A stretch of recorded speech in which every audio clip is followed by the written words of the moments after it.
Hey guys, how many of you guys want to be blessed by God? How many of you guys are believing God for really great things? Um, how many of you have been feeling God stirring up your spirit about what He's getting ready to do in your life, and you are super excited and you're like, yeah, I am ready to have this happen, but you have no idea how it's going to take place? Well, that is what we're going to talk about today.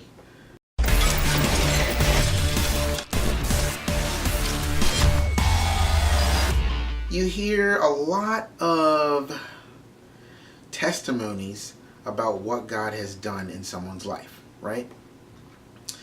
And I'm just going to go out on this controversial limb and say I think a lot of testimonies that get shared can sometimes be, and I hate to say this, but I think sometimes they can be like marketing ploys.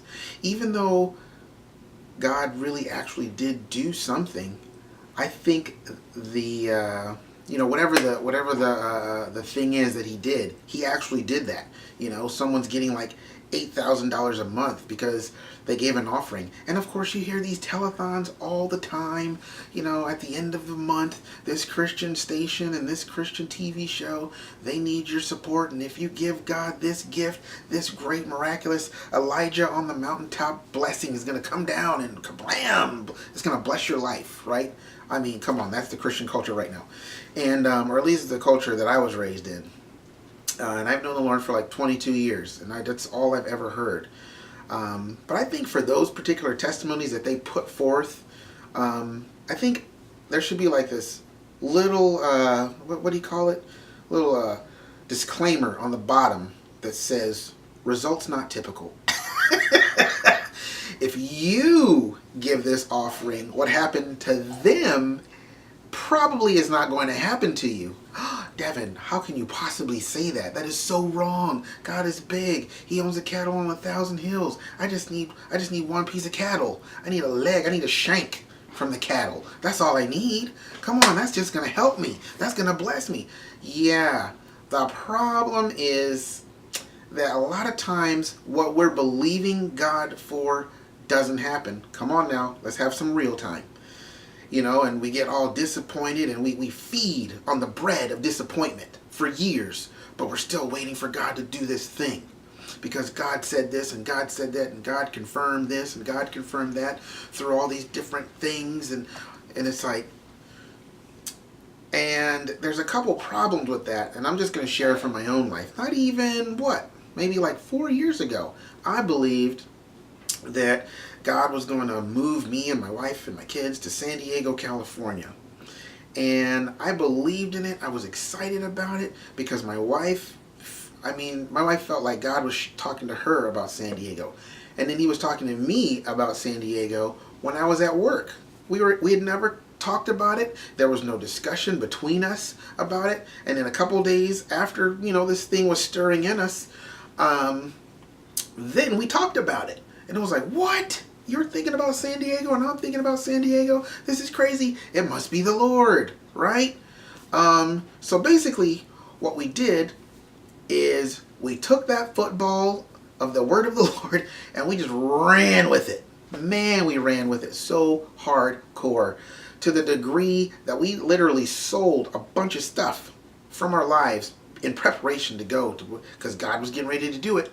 Now, problem is, we had no idea how it was going to happen. We was broke. We were broke as broke can be broke. Okay?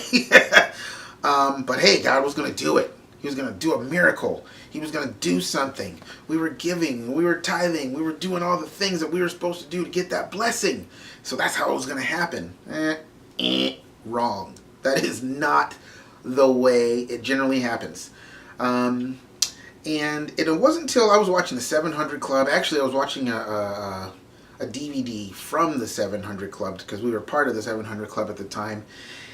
And we were watching this thing about, and I'm like, time was ticking big time.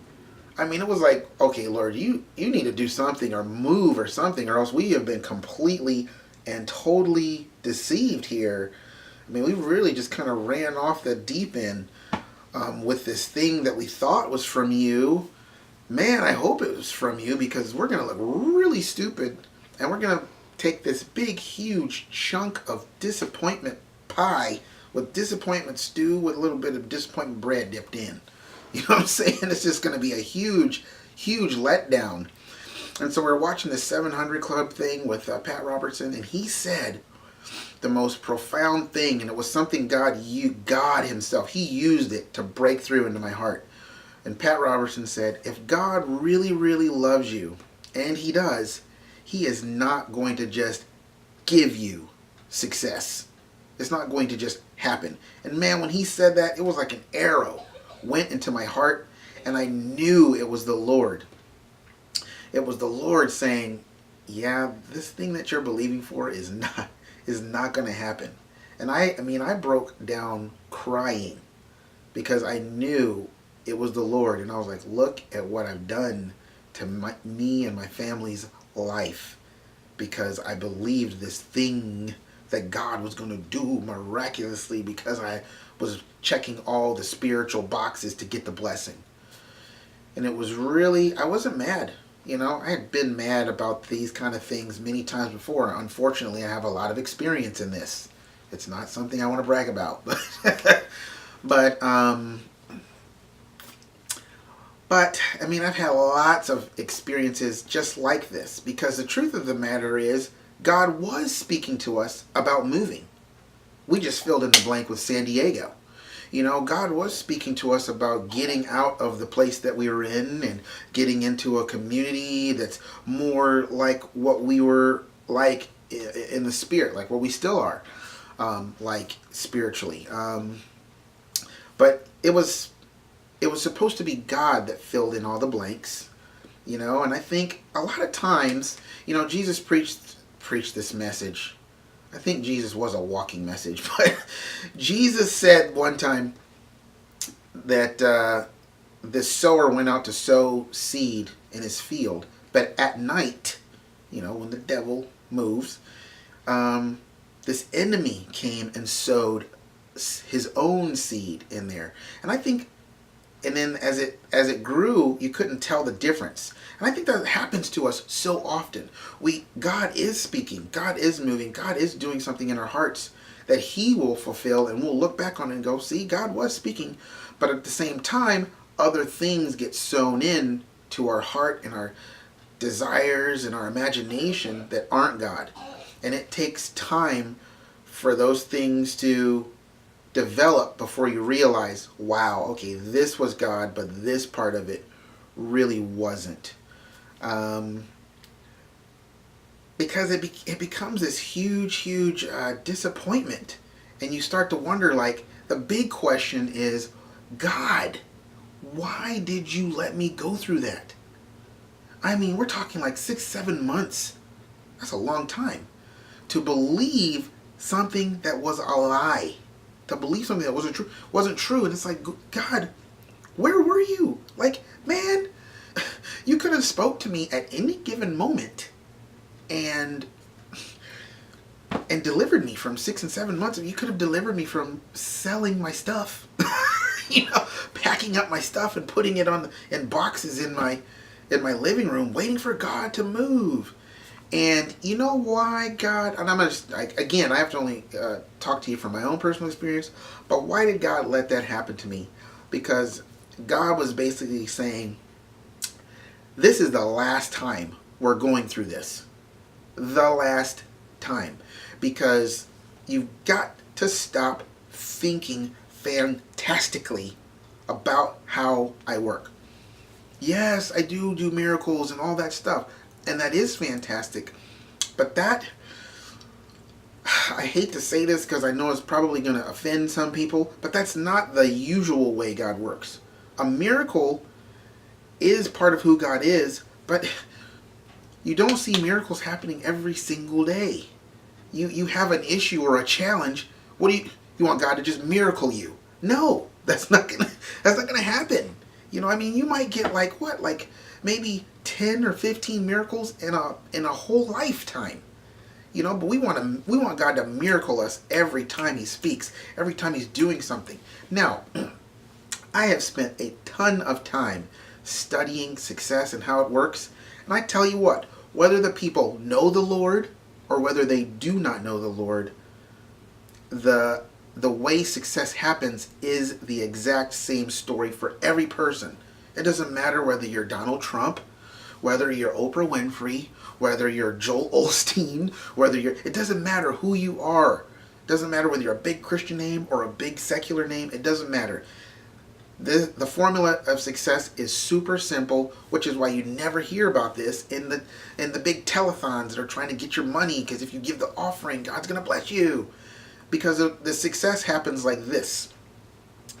You have a skill that's developed and honed and practiced, and you keep working at it and working at it and working at it and working at it, and eventually you get a door of opportunity opens for you to use that skill, and then you start to make a little money, and then you start to make a little bit more money, and then boom, you're there, and that's usually about a 10-year process for most of these stories that I've heard. Now, you never hear that. So I'm going to tell you a story about this lady who, one of the stories that they will use in a Christian telethon to get your money. Not that I'm saying that you shouldn't give offerings and that's bad. That's not what I'm saying. I'm just saying, like, it gets sold to us in the Christian culture as if we do this is going to happen to us. And it's not true. Sales teams do that all the time. They bring out their big sellers, their big money makers. They put them out there and they say, hey, this can happen to you. Well, yeah, it can happen to you if you are going to see 200 clients in a day. If you're going to put in the work that it takes. So there's this lady. She liked to cut hair. She was really good at cutting hair. People would come from an hour away to come and get their hair cut by this lady because she was that good. Okay? And so she ended up giving an offering because the man of God said, give an offering, and right now, and God's going to do something in your life, and this is the time. You only got a 5-minute window for God to do this big thing, because we're coming up against a TV time clock. But anyway, she went ahead and did it, and long story short, she ended up getting this door of opportunity opened up to her where she ended up making $8,000 a month. I think she ended up going to Hollywood or something like that, and was a hairdresser or a movie studio or something. I forget what it was, but it was like God showed me. Now see, this is the Lord actually talking, where He was like, that's how it works, Devin. You never hear about that kind of stuff. It's like the news cycles. You never hear about, well, this person did a normal thing and then this thing happened, because that's what happens if you do this normal thing, you get this result. Because that's boring. that doesn't give you TV ratings. Fox News, MSNBC, all these people, they're trying to produce a show. They're trying to produce some sort of TV thing to get people to watch. If they report on normal, boring life, it's not going to work. So that's why you always hear about the fantastic stuff, but that's the unusual stuff. The normal stuff is people work their butts off and they get paid for it. I've been watching YouTubers like crazy. Same exact story. People always ask these supercar YouTubers, what do you do to get those kind of cars? And they will all tell you, the ones that have never even talked to each other, they will all tell you the same story. Well, I'm an entrepreneur. I got this business going on. I got that thing going on. I got this going on. And I worked it for about 5 years. And then after that, I was able to just, I worked my butt off night and day for about 5 years. And then I was able to buy stuff like this. That's how it works, my people of God. I wished to God I had somebody to tell me these things, because here's the flip side of this message. The flip side is there are people that have been in my life, throughout my life, that could have told me these things. That could have said, hey, ooh, Devin, oh man, I don't know, bro. I don't know. You're believing that? Well, let me share this with you. I know it's going to be hard to hear. It's probably going to be hard for me to say. But man, I love you. And I really don't want to see you get messed up, because I don't think you're hearing from the Lord. properly. I mean, I think there's like 10 people off the top of my head that probably could have done that. And they're friends. People I would call friends. But a lot of times because of the way we have developed as a Christian culture, we're just kind of like we don't really confront our own personal issues with each other, that I'm just led to believe a bunch of dumb things. So it's almost like you have this isolated Christianity. So for me, in doing this video, I'm trying to share with you that's just some of my experiences. I haven't even got the big bones out the closet yet to share with you. But that's just one of my experiences. And the whole point is, if God is going to do something for you, He's going to get you to work. He's going to put something in your hand to do. When Jesus asked the little boy, like, what do you have? Well, I got a fish and a couple pieces of bread. Yeah. And so God worked with that. God said to me one time, He was like, well, Devin, what do you have? I was like, Lord, I can write some stories. I think I'm pretty decent at writing some stories. Boom. Now check this. I've been working on stories, my God, for 6 years. I've been working on the Covenant series. It's a 5-book series of novels, sci-fi, speculative fiction novels. I've been working on that for 6 years now. And I've gone through a major process, but it's like, because I'm constantly developing myself, that will open up an opportunity for me that will bring wealth and prosperity into my life. To whatever degree, I don't know. But it's like, there's another scripture. I could go on forever. But the bottom line is, throughout the scripture, you see it's a very, very evident way of doing things. God supplies through something. If you read all of Deuteronomy 20, Deuteronomy 28, 1 through 14, the blessing part, all of the blessings are attached with a through. It's like, I will bless you through this, and this is going to happen through this. It's not just, God never says, and this is just going to happen. And why is that important? Because that's the way we think. We think, oh, it's just going to happen. And it's just not. You have to be working at something. You have to be doing something. You have to be like, okay, God, if you're going to do this, how is this going to happen? What are you going to do? What do you want me to do? Because there's going to be something you're going to have to do.